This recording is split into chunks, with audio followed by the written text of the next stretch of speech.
8월 1일 쉼끈을 설교를 시작하겠습니다. 하나님의 말씀 구약 신명기 6장 5절. 당신들은 마음을 다하고 뜻을 다하고 힘을 다하여 주 당신들의 하나님을 사랑하십시오. 신약 요한일서 4장 19절. 우리가 사랑하는 것은 하나님이 우리를 먼저 사랑하셨기 때문입니다. 아멘. 오늘 하나님 사랑, 자기 사랑이란 제목으로 쉼끈을 설교를 시작하려고 합니다. 우리가 마음과 뜻을 다해 힘을 다해 하나님을 사랑하라는 신명기서의 말씀은 우리에겐 익숙한 말씀이지요. 우리의 주님 예수 그리스도께서도 율법학자에게 이 질문을 받습니다. 모세율법의 핵심이 곧 하나님 사랑과 이웃 사랑임을 밝히 보이는 대목이지요. 구약성서 유대교의 정신은 곧 사랑임을 보여주고 있습니다. 그리고 그 사랑의 계명이 우리의 주님 예수 그리스도를 통해서 또 신약시대 또 교회에게도 이어지고 있는 것이지요. 인간의 온 존재로 신을 사랑하는 것, 여기에 존재의 이유와 목적이 담겨 있습니다. 우리는 하나님을 사랑하라 명령을 받았습니다. 왜 하나님을 사랑해야 하는가? 12세기의 수도자였던 베르나르두스는 하나님을 사랑하는 이유는 바로 하나님 자신 때문이라 말합니다. 사랑의 이유는 그분이 하나님이기 때문입니다. 하나님을 사랑해야 하는 것엔 이유가 없습니다. 하나님 자신이 이유일 뿐이지요. 어떤 것들은 설명을 요하고 이해가 되어져야 되고 또 납득을 필요로 합니다. 그래서 우리가 왜라고 묻는 것이지 않습니까? 그런데 왜라고 물었는데도 딱히 어떤 해명을 할 수 없는 것들이 또 있지요. 그냥 거기엔 이유가 필요 없기 때문에 그냥 그것 그 자체이기 때문에 라고 대답할 수밖에 없는 것이지요. 그래서 하나님은 사랑이시다 라고 말할 수밖에 없나 싶습니다.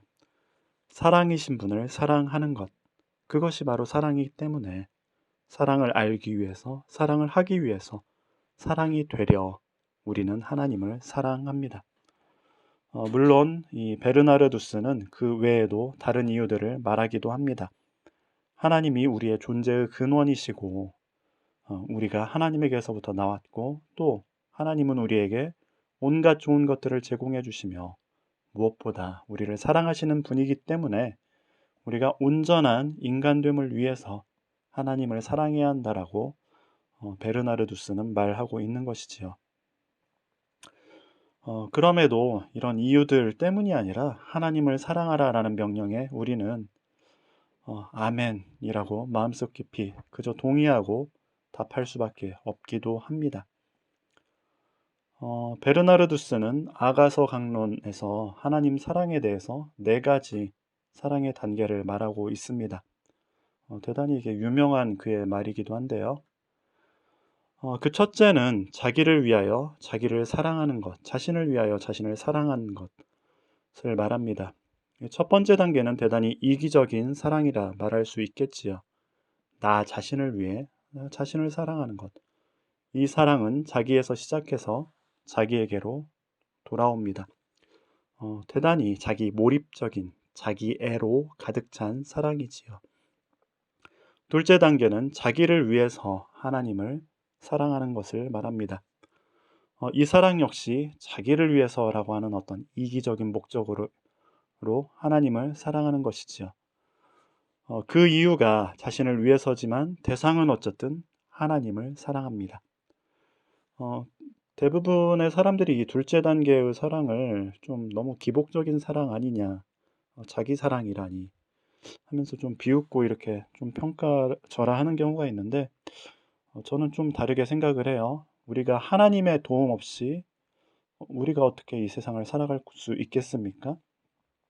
그래서 신명기에서 하나님을 사랑하라, 마음을 다하고 뜻을 다하고 힘을 다해서 하나님을 사랑하라 명령을 하지만 그러면 네가 짓지 않은 집을 주고 네가 심지 않은 과실을 먹게 하겠다라고 약속하지 않습니까?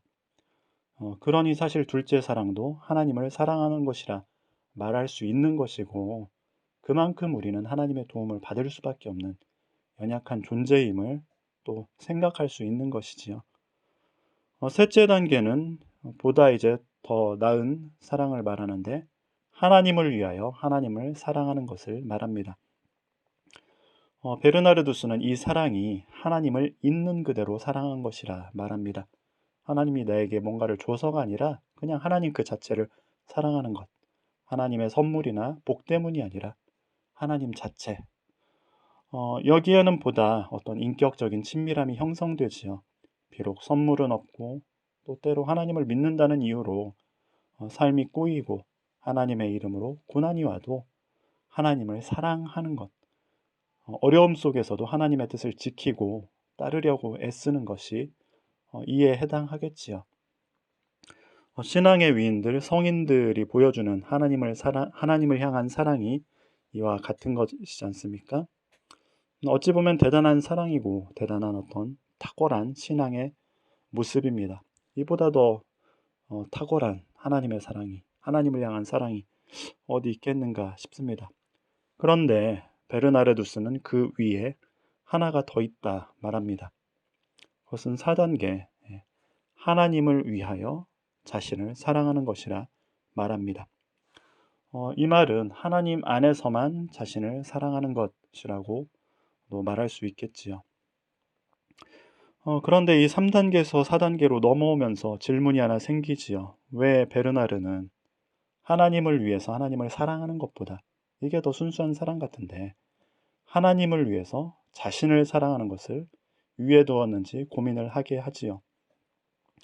우리가 많은 경우 교회에서 나는 없고 주님만, 하나님만 사랑하는 것이 최고의 신앙이라 말하지 않습니까? 그래서 주를 위해 죽겠나이다 라는 신앙처럼 위대한 신앙이 어디 있겠습니까? 그런데 베르나르두스는 그것이 3단계라고, 그리고 그 위에는 그보다 더 나은 사랑이 있다라고, 그것은 곧 하나님을 위해 자신을 사랑하는 것이라고 말하고 있는 것이지요. 클레르보의 베르나르두스, 베르나르 또는 버나드라고 또 하는 이 인물을 보면 그는 이제 12세기의 중세의 사람이지요. 십자군 전쟁의 시대의 인물이었었고, 실제 그가 2차 십자군 전쟁을 독려한 인물이기도 합니다. 수도자였지만 당대의 영향력 있는 교회의 지도자였었고, 또 그래서 교부라고 이렇게 불리우는 사람이었지요. 개신교에서도 루터나 칼뱅이 대단히 좋아했던, 칼뱅 같은 경우에는 베르나르는 십자군 동료를 제외하고는 그의 모든 저작이나 이런 것들은 신앙에 유익한 그런 지도자다라고 평가를 하기까지 했었죠. 그러다 보니 그의 영향력, 그의 어떤 신앙, 을 보면 그는 개인보단 교회가 중요하다 말하고, 인간보단 하나님이 더 중요한, 그것이 사실 신앙의 지표이기 때문에 그렇게 말하는 사람이었었고, 실제 그의 글들에 그런 표현들이 많이 나오지요. 그런데도 그가 왜 하나님을 위한 하나님 사랑, 이 3단계의 사랑이 아니라 하나님을 위한 자기 사랑을 더 높이 말하는 것일까요? 사실 저는 셋째 단계에서 종종 좌절감을 느낍니다. 하나님을 위해서 하나님을 사랑하는 것. 여기에는 자기라는 단어가 없지 않습니까? 자신이라는 단어가 없지요. 나는 없어지고 부정되며 사라집니다. 그것을 탁월한 신앙이라고 칭송할 수 있겠지만, 내가 결코 도달할 수는 없는 좌절감을 일으키는 것이죠. 저도 한때는 대단히 신앙이 이제 신앙 초기에 중학교 때, 고등학교 때 이때 보면 그 조지 폭스의 순교사 이런 것들을 보면서 와, 대단한 신앙이다. 나도 죽으면 죽으리라. 그런 신앙을 되게 부러워했었고, 그것이야말로 진정한 신앙이다. 이렇게 생각을 하기도 했었지요. 그런데 결코 그것이 쉽게 이렇게 도달되어질 수 없는 것임을, 그래서 좌절감, 신앙의 어떤 좌절감을 갖게 오는 것을 보았지요. 어쩌면 그래서 이것이 은혜로만 가능한 일이다라고 말할 수밖에 없으며, 그래서 신앙의 위인들, 성인들만이 실현 가능했던 그런 모습이겠지요. 또 다른 한편으로는 내가 배제된, 자기가 거부된, 오직 하나님만을 향한 사랑이라는 것 자체가 저는 불편하더라고요. 나라는 존재 자체가 부정되어지고 제거되는 데서 오는 불편함이었습니다. 그리고 실제 이 3단계의 사랑을 보이는 사람들이 솔직하게 정말 그럴까? 진정 그럴 수 있을까? 저거 오히려 위선 아닐까? 물론 진심으로 그러는 사람도 있겠지만 위선과 진실을 과연 구분할 수 있을까라는 것이죠. 인간이 갈망하는 행복이란 결국 사랑입니다. 이 말은 내가 사랑받는 존재라는 것이 인식되어질 때 우리 영혼에 깊은 만족감이 오는 것이지요. 사랑받음이란 내 존재를 인정받음입니다. 언젠가 어떤 목사님이 그 기도원 갔다 왔던 이야기를 들려주시는데 아이를 들쳐 업은 어떤 한 여인이 그 기도원에서 이제 그 예배드리고 뭐 찬양하고 하는데 그 당신은 사랑받기 위해 태어난 사람 그 찬양을 부르는데 아이를 들쳐맨 상태에서 엎드려서 가슴을 치면서 펑펑 울더랍니다. 그냥 그 장면을 설명 들었을 때, 그 어떤 이야기인지 모르겠지만 그분의 삶이 얼마나 사랑으로 갈급한 삶이었었고, 어린아이를 들쳐 업고 기도원을 찾아왔을 때 그 절박한 심정들에 대해서도 생각을 하게 되어졌고, 그럴 때 이 얽매인 마음을 풀어주는 것이, 내가 사랑받는 존재구나. 사랑받기 위해서. 나라고 하는 존재의 가치가 나도 사랑받아도 되는 사람이구나. 이런 것들이 울려졌을 때 그 마음에 그런 눈물이 터져 나오는 것이었죠. 나란 존재가 있어도 되는 것일까? 내 존재의 이유가 의심받는 것처럼 사실 영혼에게 큰 절망감을 주는 것은 없습니다. 우리의 존재가 부정당했을 때 인간은 삶의 소망을 잃게 되지요. 이것은 작으나 크나 어린아이나 노인이나 다 똑같은 일이죠. 내 자체가 부정되어질 때 거기서 오는 어떤 삶의 소망이 끊어짐. 인간은 결코 자신을 떠나서 존재할 수 없습니다. 자신이 부정당하고 존재할 수 없는 것이지요. 그것을 우리가 이기적이다, 셀피쉬하다, 자기애적이다, 나르시스트다라고 비판을 한다 해도 사실 그거는 어쩔 수 없는 것입니다. 사실이 그러니까요. 어쩔 수 없이 인간은 자신을 향할 수밖에 없는 그런 존재이지요. 그런데 베르나르가 말한 1단계 사랑, 자기를 위한 자기 사랑, 자기의 비극이란 사랑이 지니는 관계성이 파괴되기에 자기를 위하지도 못하고 자기를 사랑하는 것에 실패합니다. 그 자기애가 너무나 강해서 자기애성 성격 장애를 지닌 사람들이 주변 사람들과의 관계가 얼마나 처참하게 망가지고 결국 그것이 자기가 사랑받으려고 행복하려고 그러는 건데 자신도 행복하지 못한 상태인 것을 우리는 종종 보게 됩니다. 이것이 비극이지요. 인간을 자신을 위하지 않을 수 없고 자신을 사랑하지 않을 수 없는데 그것 때문에 평생 몸부림치면서 사랑받으려고 사는 것인데 이 사랑이 우리 스스로에게 불가능하다라는 거죠. 인간이 스스로 자신을 사랑할 수 없는 이유는 우리 안에 보면 저는 이것이 늘 근원적 원죄라고 생각이 드는데 우리 자신 안에 나에 대한 스스로에 대한 혐오와 불신이 늘 작동하기 때문에 그렇습니다.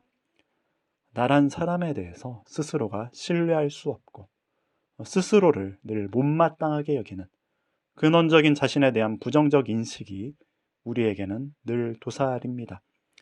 그러니 자신을 사랑하고 싶어도 늘 실패하는 것이지요. 베르나르의 사랑의 단계를 저는 이렇게도 정리해 볼 수 있을 것 같습니다. 사랑의 시작이 나를 위한 사랑, 나에게서 시작된 사랑이 하나님을 향한 사랑을 지나서 하나님을 향한 사랑을 통과해서 결국 다시 자신에게로 돌아오는 것이지요.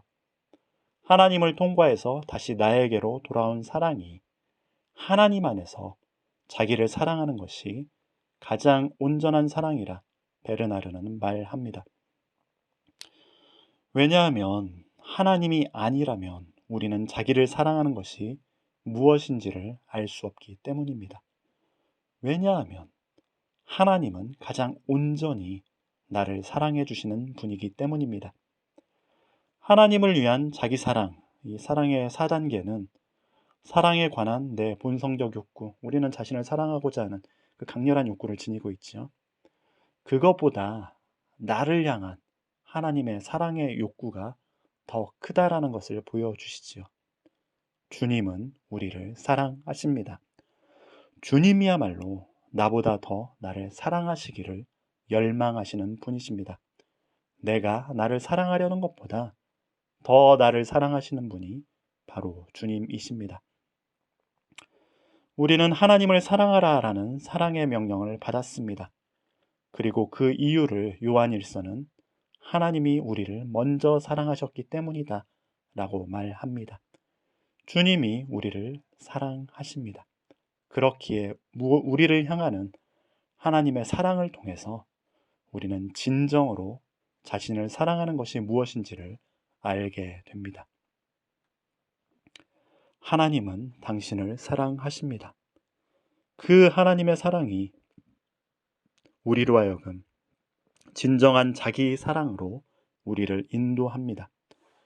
하나님을 사랑하라라는 이 긴 여정 속에서 우리는 진정한 자기 사랑의 길에 이르게 됩니다. 나를 사랑하시는 하나님 사랑이 내 안에 나를 향한 온갖 불신과 혐오를 걷어내고 온전한 참 사랑을 부어주신 하나님 사랑을 만나게 되지요. 그리고 이 부족하고 모순투성이인 나를 비로소 조금은 받아들이고 인정하게도 됩니다. 하나님을 위하여 하나님 안에서 자신을 사랑하는 것, 그것은 하나님 안에서 자신을 발견하는 것이기도 합니다. 그럴 때 비로소 우리는 자기 자신으로 타자들을 사랑하는 길이기도 하지요. 이웃을 어떻게 사랑합니까? 내 몸과 같이 사랑하는 것이지요. 이 내 몸과 같이 사랑하기 위해서 우리는 하나님을 사랑하고 그 하나님 안에서 자신을 사랑할 때에 비로소 이웃도 내 몸처럼 사랑이 되어지는 겁니다. 우리를 사랑하신 하나님 사랑이 지금도 우리가 스스로를 받아들이고 사랑하도록 자기 혐오를 그치고 자신을 하나님처럼 사랑하도록 우리를 이끕니다. 그 하나님 사랑이 여러분 안에 늘 흘러서 온전한 자기 사랑으로 그리고 사랑할 줄 아는 사람으로 우리를 세워주시기를 기도합니다. 마침 기도 드리겠습니다. 사랑하는 주님, 주님을 사랑하는 것이 우리에게 가장 큰 계명입니다. 우리는 주님을 사랑합니다. 주님은 우리를 사랑하시는 분이십니다.